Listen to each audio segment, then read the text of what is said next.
সরকারি কর্মচারীদের জন্য আজকের ডেটে লেটেস্ট একটা নোটিফিকেশন বা মেমোরেন্ডাম ইস্যু হয়েছে।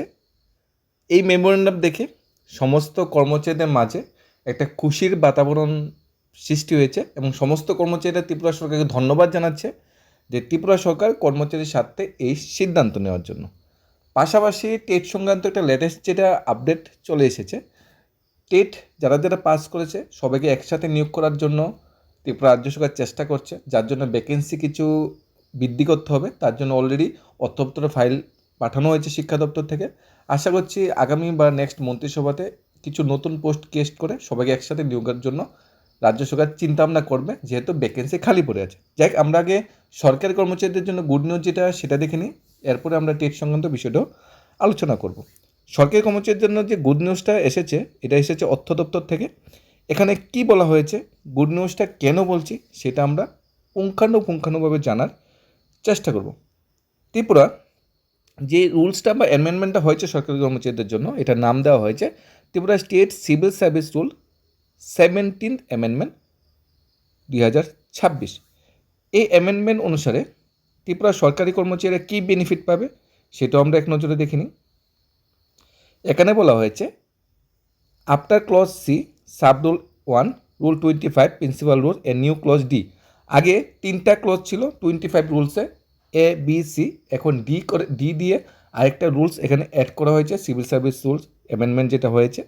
এখানে বলা হয়েছে কি, in cases where the আনলিভ at the credit of government servant as on the last day of December or June in a calendar year is 300 days or less but more than 285 days, the advance credit 15 days of unleave as on the first day of January and first day of July shall, instead of getting the in credited the leave account, it should be kept separately and same should be first adjust again the unleave. এখানে কি বলা হয়েছে, ত্রিপুরার সরকারি কর্মচারীরা প্রতি 6 মাস অন্তর অন্তর জানুয়ারি এবং জুলাইয়ের 1 তারিখ আনলিভ সার্ভিস বুকে এন্ট্রি করা হয়। কোনো কর্মচারীর যদি আনলিভ বছরের শেষে 300 বা 285-র বেশি 285-এর বেশি বা 300 হয়ে যায়, তাহলে কি হয়, জানুয়ারি মাসে 15 দিন আনলিভ অ্যাড করা হতো। আগের সিস্টেম কী ছিল, কারো কোনো কর্মচারী ধরে নিলাম আনলিভ ছিল 290 দিন, জানুয়ারি মাসে ওনার আনলিভ আরও 15 দিন অ্যাড করা হলো 305 দিন। কিন্তু 305 দিন তো এন্ট্রি করা যায় না, 5 দিন বাদ দিয়ে দেওয়া হতো, 300 দিন অ্যাড করা হতো। ধরে নিলাম কোনো কর্মচারী আনলিভ ছিল 285 দিন বা 290 দিন ধরে নিলাম। এখন জানুয়ারি মাসে বা 295 দিনে যদি ধরে নিই বা 300 দিন যদি ধরে নিই, কোনো কর্মচারী আনলিভ অলরেডি 300 দিন হয়ে আছে, উনি আর এই বছর ছুটি নেয়নি, ওনার আনলিভ আর 15 দিন অ্যাড হবে জানুয়ারি মাসে 1 তারিখ। দেখা গেল জানুয়ারি মাসের 1 তারিখ যখন অ্যাড করতে গেল, অফিসের বড়োবাবু বা হেড ক্লার্ক যারা বা লয় ডিভিশন বা বিলিং ক্লার্ক যারা আছে, যখন অ্যাড করতে গেল তখন দেখলো না, ওনার তো 300 প্লাস 315 দিন হয়ে যাচ্ছে, ওনাকে 15 দিন দেওয়া যাবে না, 300 দিনই সার্ভিস বুকে এন্ট্রি করতে হবে। কিন্তু এই রুলসটা কিন্তু এখানে চেঞ্জ করেছে ত্রিপুরা সরকার। রুলসটা চেঞ্জ করে কি করেছে, বলা হয়েছে যাদের 300 দিন বা 300 দিন বা 285 দিনের বেশি, বিটুইন 285 to 300 দিনের মধ্যে যাদের লিভ আছে, আপ টু জুন 30 বা ডিসেম্বর 31, যখন জানুয়ারি মাসে 1 তারিখ বা জুলাই মাসে 1 তারিখ 15 দিন এন্ট্রি করার সময় যদি দেখা যায় ওনার লিভ 300 প্লাস হয়ে যাচ্ছে, তাহলে ওই 15 দিন লিভ আলাদা করে হিসাব রাখতে বলা হয়েছে, সেপারেটলি হিসাব রাখতে বলা হয়েছে। ওই 15 দিন লিভের সেপারেটলি হিসাব রাখলে কি হলো, আমার 300 দিনের বেশি লিভ হলো কিন্তু লিভটা নষ্ট হলো না। এটা আরটু ভালোভাবে আমরা দেখবো, আরটু ভালোভাবে আমরা বোঝার চেষ্টা করব। এরপর কি বলা হয়েছে, সমস্ত কিছু শেষ হওয়ার পর, সমস্ত এন্ট্রি শেষ হওয়ার পর এটা মনে রাখতে হবে অফিসকে যে ওনার লিভ যাতে 300 দিনের বেশি না হয়। ঠিক আছে, এখন আমরা সেটা সংক্ষেপে যদি আমরা বাংলা ভাষায় জানার চেষ্টা করি সেটাও আমরা দেখে নিচ্ছি। জাস্ট আমরা ইংলিশটা বাংলাতে কনভার্ট করেছি, আর কিছুই করিনি, জাস্ট একটু বোঝার জন্য সুন্দরভাবে। এখানে মূল বিষয়টা কী ছিল, সরকারি কর্মচারীদের অর্জিত ছুটির সর্বোচ্চ সীমা 300 দিন ছিল। আগে যদি কারোর ইএল 300 দিনের কাছাকাছি পৌঁছতো তাহলে নতুন 15 দিন ইএল যোগ করতে সমস্যা হতো, কারণ 300 দিনের বেশি ছুটি অ্যাড করা যাবে না। যদি কোনো কর্মচারী ইএল ব্যালেন্স 285 দিনের বেশি বা 300 দিনের কম বা সমান থাকে, তাহলে প্রতি বছর 1 জানুয়ারি বা 1 জুলাই যে অতিরিক্ত 15 দিন ইএল দেওয়া হতো তা মূল লিভ অ্যাকাউন্টের সাথে যোগ হবে না। নতুন নিয়ম অনুযায়ী কারোর ইএল যদি 300 দিনের কাছাকাছি বা 285 দিনের বেশি থাকে, তাহলে 1 জানুয়ারি ও 1 জুলাই যে 15 দিন ইএল একজন কর্মচারী পাবে সেটা মূল অ্যাকাউন্টের সাথে অ্যাড হবে না। তাহলে 15 দিন ইএল কী করতে হবে? 15 দিন ইএল আলাদা করে রাখতে হবে। এখন ধরে নেওয়া যাক পরের 6 মাসে যদি ওই কর্মচারী ছুটি নেই, তাহলে এক্সট্রা 15 দিন ইএল আলাদা করে রাখা হয়েছিল, সেখান থেকে কাটা হবে। মূল যে ইএল যেটা সার্ভিস বুক এন্ট্রি আছে সেটা থেকে কিন্তু কাটা হবে না। মোট ইএল 300 দিন থাকবে, কিন্তু এক্সট্রা যে ইএলটা যদি 300 দিন বেড়ে যাওয়ার পর এক্সট্রা যে ইএলটা সেটা কিন্তু আলাদা করে হিসাব রাখতে হবে। ধরে নেওয়া যাক একজন কর্মচারী ইএল আমি ধরে নিলাম 292 দিন, 1 জুলাইয়ের আরও 15 দিন ইএল পাওয়ার কথা, তাহলে কি হলো? 292 307 দিন হয়ে গেল, সেটা নিয়ম বহির্ভূত। এখন ত্রিপুরা সরকার নতুন মেমোরেন্ডামে কী বলেছে?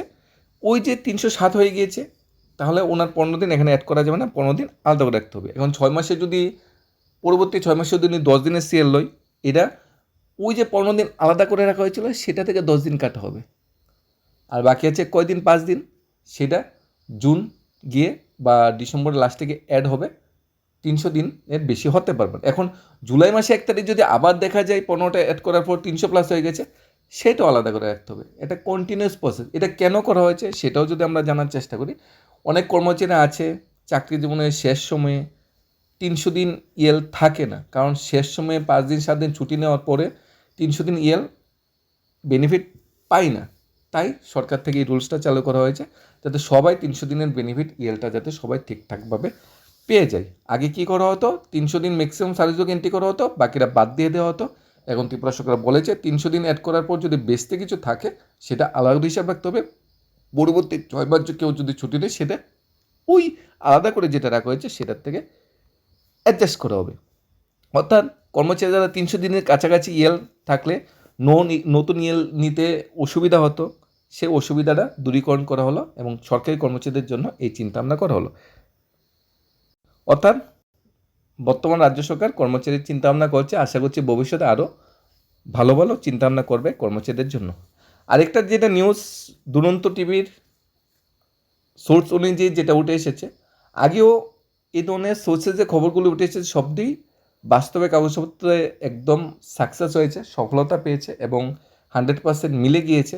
এটা এসটিপিজিটি মেরিট লিস্ট হোক, সেটা টেট 1 টেট 2 ব্যাপারটা হোক, সব কিছু হোক। এখন নতুন যেটা আপডেট এসেছে সেটার বলা হচ্ছে ত্রিপুরায় বর্তমানে 2000 পোস্ট ক্রিয়েশন করা হয়েছে টেট 1 টেট 2 মিলিয়ে। টেট 1 কোনো সমস্যা নেই, টেট 1 সবাই চাকরি পেয়ে যাবে।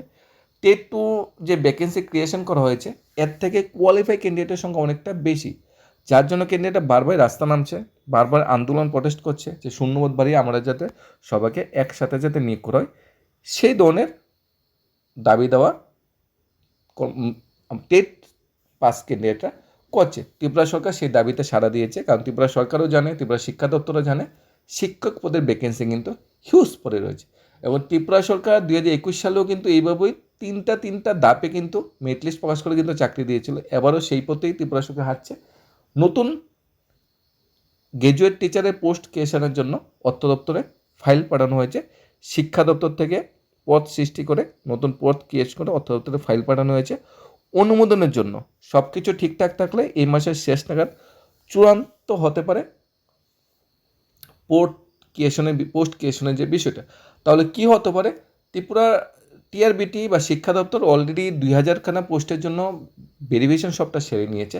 সেখানে তো 2000 চাকরি যাবে, সেটা হবে ফার্স্ট মেরিট লিস্ট। আর এটা যদি সাকসেস হয়, নতুন শূন্যপদগুলি ক্রিয়েশন ব্যাপারটা যদি সাকসেস হয়, আরেকটা মেরিট লিস্ট আসবে, সেটা হলো সেকেন্ড মেরিট লিস্টে। আর ওই মেরিট লিস্টে অনুযায়ী কিন্তু সবাই একসাথে চাকরি পেয়ে যাবে, সবাই একসাথে অফার জয়েনিং পেয়ে যাবে। অর্থাৎ বড় একটা সিদ্ধান্ত।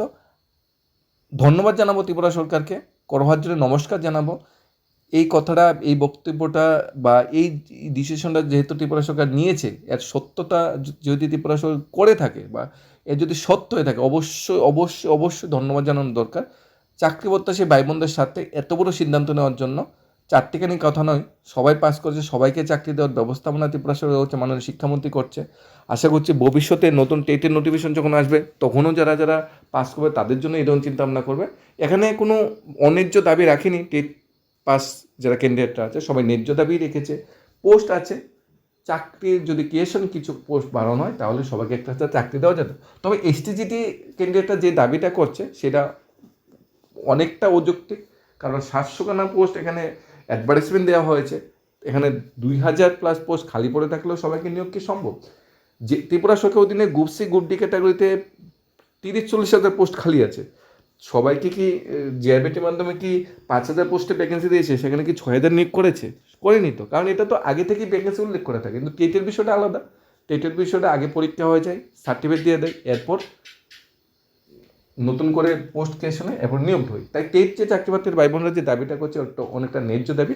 আশা করছি ত্রিপুরা সরকার এই দাবির সাথে সহমত পোষণ করেছে এবং ত্রিপুরা সরকার চাকরিপ্রার্থী ভাই বোনদের আন্দোলন বা প্রটেস্ট যে দাবিটা করেছে মুখ্যমন্ত্রীর সামনে, শিক্ষামন্ত্রীর কাছে, টিআরবিটির কাছে, সেই দাবিটা যুক্তিগতা মনে করে রাজ্য সরকার এই সিদ্ধান্ত নিয়েছে। অর্থাৎ আজকের দিনে চাকরিপ্রার্থী ভাই বোন ও কর্মচারীদের জন্য এই গুড নিউজটা এসেছে। তাই ত্রিপুরা সরকারকে দুনো দিক থেকেই ধন্যবাদ কাম্য এবং আশা করছি টেট পাস যারা পাস করে বসে আছে ক্যান্ডিডেটরা সবার মুখে হাসিটা এই মাস বা আমাদের সামার ভ্যাকেশনের পরে সবার মুখে সেই হাসিটা ফুটবে এবং এক ত্রিপুরা শ্রেষ্ঠ ত্রিপুরা এবং শিক্ষা দপ্তরের ডেভেলপমেন্টে এই যে আগামী দিনের শিক্ষকরা সবাই একজোটে কাজ করবে এবং ত্রিপুরা সরকারি শিক্ষা ব্যবস্থার হালটা আরও শক্ত হতে ধরবে। ধন্যবাদ।